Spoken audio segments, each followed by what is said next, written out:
Welcome to my YouTube channel. তো দেখো, আজকে আমরা রাশিবিজ্ঞান নিয়ে পড়াশোনা করব। তো প্রথমেই রাশিবিজ্ঞান কি? তো রাশিবিজ্ঞান হচ্ছে গণিতের একটা শাখা। এটাও একটা গণিতেরই শাখা, গণিতের একটি শাখা। সেখানে কি করা হয় না, এক নাম্বার হচ্ছে রাশিতত্ত্বগুলো কি রাশিতত্ত্বগুলো সংগ্রহ করা। এক নাম্বার হচ্ছে রাশিতত্ত্ব সংগ্রহ করা হয়, কালেকশন করা হয়, দেন প্রেজেন্টেশন অর্থাৎ উপস্থাপনা করা হয়। 3 নাম্বার হচ্ছে বিশ্লেষণ করা হয়। আর 4 নাম্বার হচ্ছে সংগ্রহ করলাম, উপস্থাপনা করলাম, বিশ্লেষণ করলাম, তারপরে আমাদের আসে সিদ্ধান্ত। আমরা কি সিদ্ধান্তে উপনীত হলাম সেখান থেকে আমরা সিদ্ধান্ত করব। তাহলে কি রাশিতত্ত্বের এখানে সংগ্রহ করব আমরা, উপস্থাপনা, বিশ্লেষণ, সিদ্ধান্ত। এখন দেখো, আমি এখানে প্রত্যেকটা যে পয়েন্ট লিখেছি সবকটাই আমরা আলোচনা করবো একে একে। তো প্রথমে জানি রাশিতত্ত্ব জিনিসটা কি। রাশিতত্ত্ব হচ্ছে, ধরো কোনো একটা অনুসন্ধান ক্ষেত্র। এখন অনুসন্ধান ক্ষেত্রটা আবার কি জিনিস জানতে হবে। অনুসন্ধান ক্ষেত্র হচ্ছে ধরো তোমাদের ক্লাসের গণিতে প্রাপ্ত নাম্বার, প্রথম সামেটিভ ইভ্যালুয়েশনের প্রাপ্ত 45-এর মধ্যে তোমরা কে কত পেয়েছো তার একটা প্রাপ্ত নাম্বার, সেই সম্পর্কে অনুসন্ধান করতে পারি।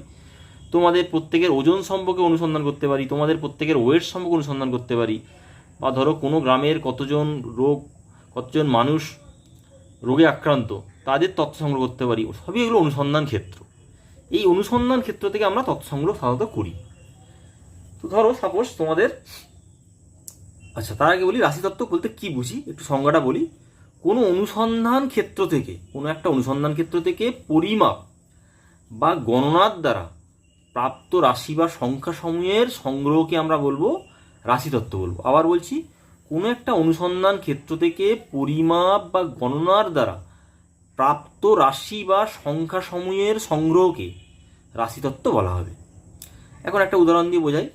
ধরো আমি নিলাম তোমাদের ক্লাস 9-এর নবম শ্রেণীর ছাত্রছাত্রীদের, ধরো 10 জন ছাত্রছাত্রী নিলাম। আমাদের বোঝার সুবিধার্থে 10 জন ছাত্রছাত্রীর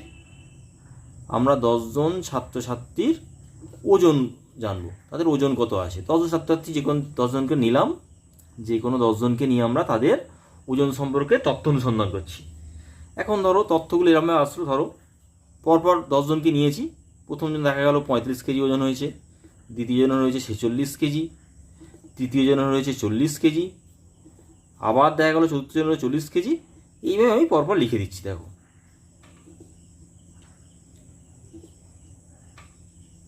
তো দেখো এখানে আমি সমস্ত নাম্বারগুলো কিন্তু পূর্ণ সংখ্যায় নিয়েছি। এবার তোমরা হয়তো প্রশ্ন করবে যে পূর্ণ সংখ্যায় তো ওজন নাও হতে পারে। হ্যাঁ, হতেও পারে। 35.3 কেজি, 45.2 কেজি, 46.5 কেজি হতে পারে। তা আমি তোমাদের বোঝানোর সুবিধার্থে এখানে সবকটাকেই পূর্ণ সংখ্যায় নিয়েছি। এখন দেখো, আমি তাহলে এখানে কি করেছি, প্রথমে তথ্যগুলো অনুসন্ধান করেছি, তথ্যগুলো সংগ্রহ করেছি, করে উপস্থাপনা করেছি। উপস্থাপনা কীভাবে করেছি দেখো, 45 কেজি, 46 কেজি, এভাবে আমি উপস্থাপনা করেছি। এরপরে আসে বিশ্লেষণ। এখন বিশ্লেষণ করার জন্য আমি একটা চার্ট তৈরি করছি। দেখো, আমি লিখছি ওজন। কাদের ওজন? ছাত্রছাত্রীদের ওজন লিখছি, কেজিতে ওজন আমরা লিখব। আর কতজন ছাত্রের সংখ্যা লিখব, এমন ছাত্রের সংখ্যা। এখন ওজন দেখো, এখানে দেখো সবথেকে 40 কেজি কজন আছে দেখো, এখানে 40। দেখো এই একটা 40 কেজি, একটা আছে, আমি গোল করে দিলাম, এই একটা গোল করে দিলাম, তাহলে 2 জন আছে। ছাত্রের সংখ্যা কত না, 40 কেজি ওজনের এমন ছাত্রের সংখ্যা এখানে 2 জন আছে। 10 জনের মধ্যে 2 জন আছে। আচ্ছা, এরপরে আসছে দেখো 41 কেজি এখানে আছে, এটা গোল করে দিলাম। তাহলে 41 কেজি কত জনের আছে? 41 কেজি 1 জনের রয়েছে। তারপরে 41-এর পরে দেখো আমাদের পরে আসছে 45 কেজি, 45 গোল করে দিলাম। তাহলে আমরা 45 লিখব। কজন আছে না এরকম ছাত্রের সংখ্যা হচ্ছে 1 জন। এবার 46 কেজি, গোল করে দিলাম। 46 কেজি কজন আছে না 1 জন। 46 কেজি ওজনের ছাত্রের সংখ্যা কজন না 1 জন। এবার আসছে 48 কেজি, এমন ছাত্রের সংখ্যা কজন আছে না 10 জনের মধ্যে মাত্র 1 জনেরই আছে। তাহলে 48 কেজি হচ্ছে 1 জন। এইবার আসছে 50 কেজি। 50 কেজি কজন আছে দেখো, এখানে দেখো এখানে 50 কেজি এইখানে একজনের আছে, মোট দুজনের এখানে আছে, তাহলে 50 কেজি দুজনের আছে। তারপরে দেখো এখানে 60 কেজি, 60 কেজি দুজনের রয়েছে, তাহলে 60 কেজি, তাহলে দুজনের রয়েছে। তাহলে দেখো আমি তথ্য অনুসন্ধান করলাম, দেখো টোটাল এখানে যোগফলটা কিন্তু টোটাল 10ই আসছে আমাদের। 2 2 4, 4 2 6, 6 4 10। এখন এইটা হচ্ছে আমরা বিশ্লেষণ করলাম। এখন বিশ্লেষণ করে কি পেলাম দেখো, বললাম যে এখান থেকে দেখো যে কোনো ছাত্রের সম্পর্কে জানা যাবে। কিরম কি জানা যাবে না, তোমাকে বলা হলো যে 48 কেজি ওজন এমন ছাত্রের সংখ্যা কজন আছে, তুমি চট করে 4টা দেখে বললে একজন আছে। বললাম 60 কেজি ওজন আছে এমন ছাত্রের সংখ্যা কজন আছে, 2জন। এই যে আমরা এখানে তথ্য সংগ্রহ করে উপস্থাপনা করলাম এবং বিশ্লেষণ করলাম, তাহলে এখানে বিশ্লেষণ করে আমরা এই সিদ্ধান্ত উপনীত হচ্ছি যে 60 কেজি ওজনের ছাত্রের সংখ্যা 2জন, 50 কেজি ওজনের ছাত্রের সংখ্যা 2জন, 48 কেজি ওজনের ছাত্রের সংখ্যা 1জন। আমরা এই সিদ্ধান্তগুলো আমরা এখান থেকে পেয়ে যাচ্ছি। তো দেখো আমরা এরপরে বৈশিষ্ট্য নিয়ে আলোচনা করব। বৈশিষ্ট্য জিনিসটা কি, বা ক্যারেক্টার বলতে বুঝি যে কোনো ব্যক্তি বা বস্তু যে যে গুণাবলীর অধিকারী তা সেইগুলি হলো তার বৈশিষ্ট্য। এখন বৈশিষ্ট্য দেখো, কিছু কিছু বৈশিষ্ট্যকে সংখ্যাগতভাবে প্রকাশ করা যায় না, আবার কিছু কিছু বৈশিষ্ট্যকে সংখ্যাগতভাবে প্রকাশ করা যায়। এখন যে সমস্ত বৈশিষ্ট্যগুলোকে সংখ্যাগতভাবে প্রকাশ করা যায় না সেইগুলো হচ্ছে সেই ব্যক্তি বা বস্তুর গুণগত বৈশিষ্ট্য। যেমন উদাহরণ হিসেবে বলি, যদি কোনো মানুষের ধর্ম, কোনো মানুষের জাতি, কোনো মানুষের বৃত্তি, দেখো এইগুলো হচ্ছে গুণগত বৈশিষ্ট্য। তো এইগুলো হচ্ছে গুণগত বৈশিষ্ট্য, এগুলোকে সংখ্যাগতভাবে প্রকাশ করা যায় না। আর ধরো কোনো মানুষের বয়স তার একটা গুণ বা বৈশিষ্ট্য বা গুণাবলীর অধিকারী বয়স হতে পারে। ধরো কোনো মানুষের মাসিক আয়, ধরো কোনো মানুষের ওজন, ওয়েট, এগুলো সবই হচ্ছে সংখ্যাগতভাবে প্রকাশ করা যায়।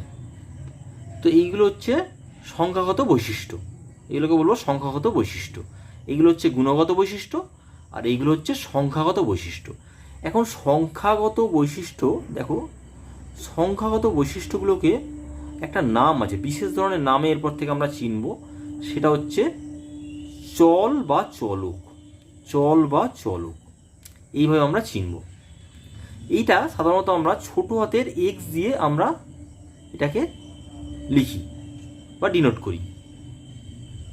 এখন এই চলক আবার দুই প্রকার কি কি আছে দেখো, চলক হচ্ছে দুই প্রকার, একটা হচ্ছে অবিচ্ছিন্ন চল বা কন্টিনিউয়াস, আর একটা হচ্ছে বিচ্ছিন্ন চল বা ডিসকন্টিনিউয়াস বা ডিসক্রিট বলতে পারো, বিচ্ছিন্ন চল। এই দুই ধরনের আমরা চল পাবো। এখন আমি চল বা চলক সম্বন্ধে কিছু বলি। তো দেখো চল বলতে কি বুঝি না, যে সকল রাশি আমরা রাশি তত্ত্ব সম্বন্ধে আগেই পড়েছি, যে সকল রাশি এক বা একাধিক মান গ্রহণ করতে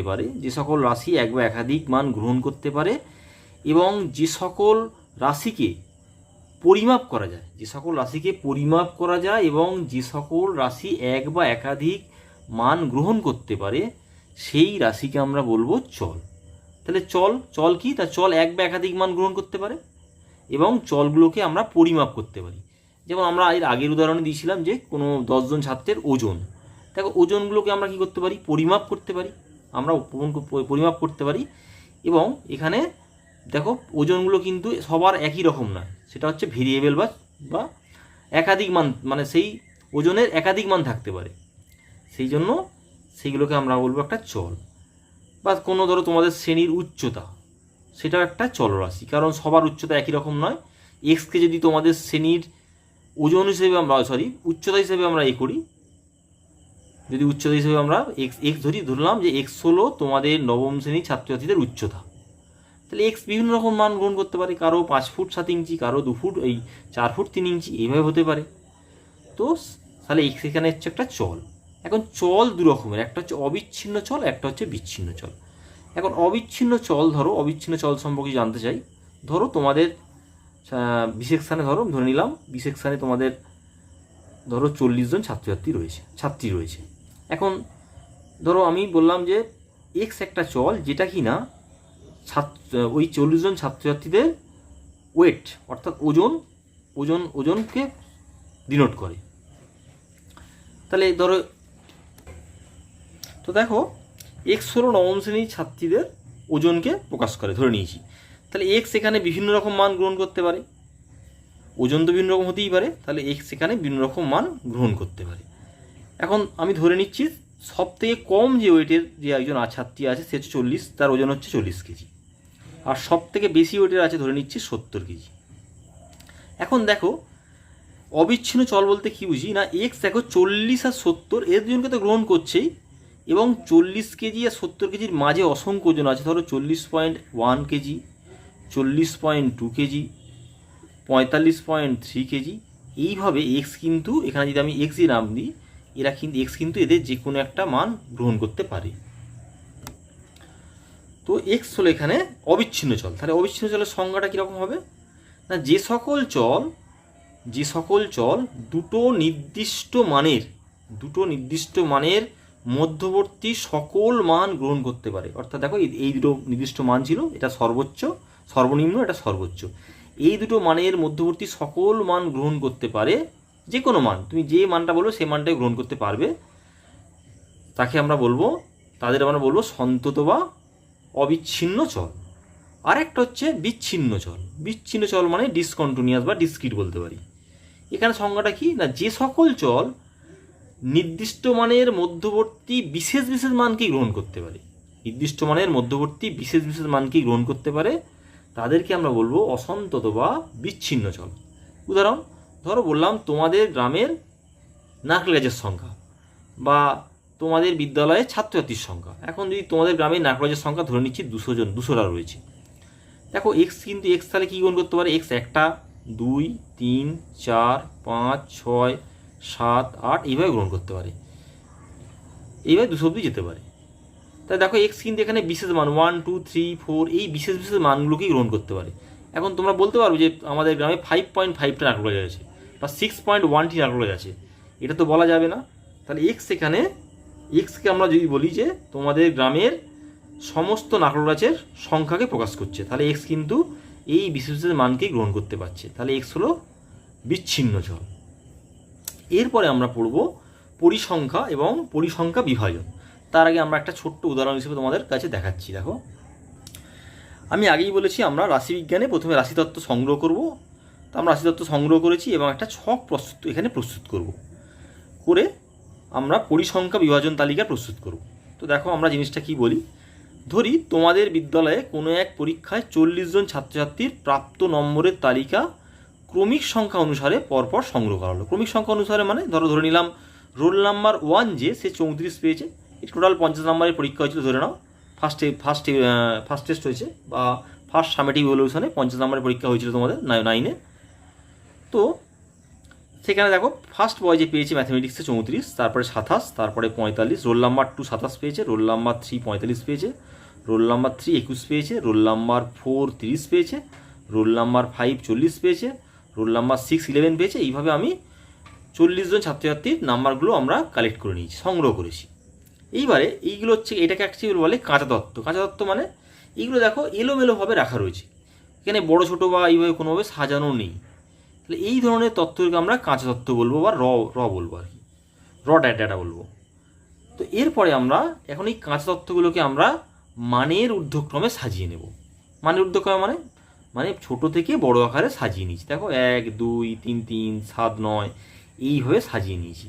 তা এইরূপ রাশিতত্ত্ব সম্পর্কে এই রাশিতত্ত্বের এই সজ্জাটাকে বলবো, এই যে সজ্জাটাকে করেছি এটাকে বলবো আমরা বিন্যস্ত রাশিতত্ত্ব। এটা হচ্ছে অবিন্যস্ত রাশিতত্ত্ব, আর হচ্ছে এটা বিন্যস্ত রাশিতত্ত্ব। আর এই বিন্যস্ত রাশিতত্ত্ব থেকেই আমরা পরিসংখ্যা বিভাজন ছক প্রস্তুত করব।